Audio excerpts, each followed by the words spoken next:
What is your primary marketing strategy? Alright, तो आपका जो ये सवाल है कि हम अपने किस तरह से बिजनेस मॉडल को लेके चलते हैं। आई थिंक ये बहुत इंपॉर्टेंट सवाल है, उसके ऊपर मैं आपको थोड़ा डिटेल में बता देता हूँ। रियल एस्टेट मार्केट पाकिस्तान की इस टाइम डाउनफॉल का शिकार है। What we are doing here in this business and what kind of model we are operating is that we are dealing with a huge amount of clients with an obscene amount of money, and we have to be very precise and we have to be very careful with our decisions, क्योंकि at the end of the day we are going to be the responsible party for the client और developer के साथ भी, क्योंकि हमारा contact होता है, we are the bridge between a developer and the client, so we are going to be responsible for all the exchange and transactions. We are very straightforward with our marketing. We know what we are going to market and what kind of projects we are going to market, क्योंकि NOCs यहाँ पे project के उनके legal documentation, उनके developer का background should be the clients main concern, क्योंकि developer का background अगर अच्छा है तो आपको आने वाले वक्त में प्रॉब्लम नहीं आती। मेजॉरिटी टाइम 70 to 80% आपको प्रॉब्लम नहीं आती, क्योंकि डेवलपर को अपनी रेपुटेशन का बहुत ख्याल होता है, जैसे हमें अपनी कंपनी के रेपुटेशन का ख्याल है। So we are not dealing with every bogus project. और यहाँ पे मार्केट में I have seen people who are making funny videos. This is not a funny business. In this business we have to be very precise, we have to be very careful, because हमारा client हमारे behalf पे आगे developer को payment कर रहा है, so we are not going to make fun out of it.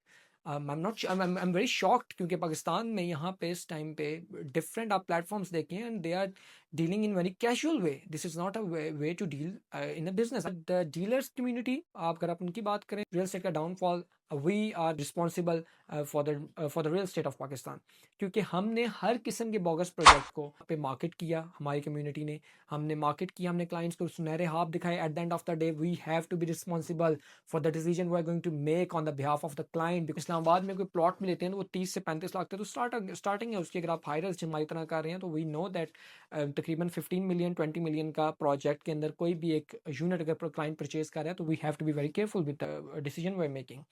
So the challenges we have to face with clients and developers, that is what this business is all about. And I think our marketing company is making sure that our every project has to be on ground. At least उसका 1 2 3 story building बनी हो। अगर हम किसी developer अच्छे developer के साथ भी काम कर रहे हैं तो आप मेरा यूट्यूब चैनल खोल के देख लें, आप इंस्टाग्राम, आप सोशल मीडिया हैंडल्स देख लें, आप मेरी कैंपेन देख लें, तो आई थिंक कोई भी आप किसी भी जगह पे ऐसा प्रोजेक्ट नहीं देखेंगे जहाँ पे डेवलपमेंट का काम ना हुआ उसके बाद हमने स्टार्ट किया हो। बेशक हम लेट स्टार्ट किया हो, हम हर बोगस प्रोजेक्ट को डील नहीं कर रहे हैं। I have seen people who are dealing in those kind of societies, जो कि यहाँ पे 17 17 18 18 लाख का प्लॉट उनको प्रॉमिस करते हैं क्लाइंट्स को। Clients are paying in huge amount of money, क्योंकि एक मिडिल क्लास बंदे के लिए इस तरह के पैसे पे करके प्लॉट हासिल करना it's dream come true.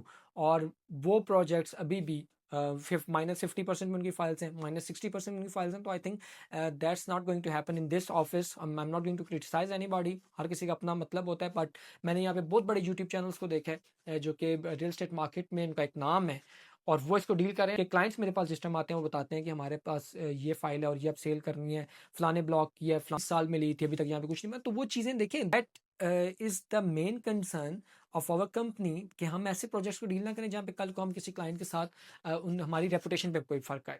So my main concern is my reputation. Second, if I'm going to do any project, I'm going to market any project, or I'm going to deal with any client किसी भी project के regarding, तो I'm going to make sure कि वो project के legal documentation, NOCs की तमाम तर चीज़ें, उनके लीगल डॉक्यूमेंटेशन, उसके बाद उनकी जो एरिया है जहाँ पे उन्होंने प्रोजेक्ट बनाना है उसके ऊपर एटलीस्ट ग्राउंड ब्रेकिंग हो गई हो, वहाँ पे 1 2 फ्लोर्स जो हैं वो तैयार हो चुके हैं, और डेवलपर का background, that is the first thing in any project, जो कि डेवलपर का बैकग्राउंड है। अगर मैं यहाँ पे कोई भी प्रोजेक्ट यूट्यूब के ऊपर डील कर रहा हूँ, आप मुझे भी पूछेंगे, मुझे एक एक डेवलपर की हिस्ट्री पता है, मुझे रेडिसन की हिस्ट्री पता है। मुझसे अगर आप पूछेंगे सिग्नेचर रोताना की हिस्ट्री, तो मुझे पता है क्या है, मुझे पता है कि ये कोप कहाँ से स्टार्ट हुआ था, ये गल्फ में कब आया था, मुझे रेडिसन का पता है। आई एम श्योर कि सिल्वर ऑफ कहाँ से स्टार्ट हुआ था। तो आपका एक होमवर्क होना चाहिए जिसमें आपको पता होना चाहिए कि आप क्लाइंट की जहाँ पे इन्वेस्टमेंट करा रहे हैं, एटलीस्ट उसकी गाइडलाइन तो उसको पूरी देना।